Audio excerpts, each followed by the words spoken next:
అసలు 45 days స్వామీజీ ఇక్కడ లేరు. ఏ గుళ్ళో కూడా ఏ దేవతలు ఉండలేరు. మహాకుంభమేళ ఉండే కదా, అందరు అక్కడే ఉన్నారు. అందరు అక్కడే డుక్కి కొడుతున్నారు. దేవతలు అందరూ అక్కడే కనిపిస్తున్నారు. ఏ గుళ్ళో కూడా ఆరతి తీసుకున్నారు, మళ్ళీ అక్కడే వెళ్ళిపోవాలి. ప్రసాదం తీసుకోవాలి, అక్కడ వెళ్ళిపోవాలి. అందరు దేవతలు అక్కడ. శివరాత్రికి ఇంటికి వస్తారు. ఆ రోజు లాస్ట్ కదా, విగ్రహం ఒక రోజు ముందే తెచ్చుకున్నాం ఇంటికి. స్వామీజీ కూర్చున్నారు. 2:30కి స్నానం చేసి పూజ చేసి ఆరతి చేశారు. 4 గంటల దాకా స్వామీజీ వచ్చేసినారు. ఆ వచ్చేసి ఏం చూడాలి, స్వామీజీది మెట్లు ఉన్నాయి కదా ఇంట్లో, ఆ మెట్లు నుంచి ఈ ఫోకస్ ఇంకా తక్కువ నాకు. ఆ ఫోకస్ కొట్టుకుంటా మెట్లు ఎక్కుతున్నారు. ఆ సీన్ ఇప్పటికీ కళ్ళలో తిరుగుతున్నారు. మెట్లు ఎక్కి లోపల వచ్చి హాయిగా కూర్చున్నారు.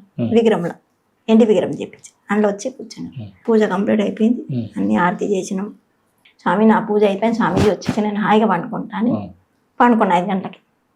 పండుకుంటే నేనన్నా ఎండి విగ్రహం తెచ్చిపెట్టిన అన్న మీరు వచ్చింది లేదు, నేను నాకు ఎలా కనిపించాలి, మీరు నడిచి చూపెడితే నేను నమ్ముతా అన్న. ఆ విగ్రహం ఉంది కదా, అలాగించి మంచిగా వెళ్ళినట్టు చిన్న రూపం ఇంతే నడుస్తున్నారు. 3 అడుగులు వేసినారు. లోపల కూర్చొని స్వామి ఉన్నారు మీరు ఇక్కడే అన్నారు. ఇంకా అట్లా జరిగింది. శివరాత్రి వచ్చి కూర్చున్నారు.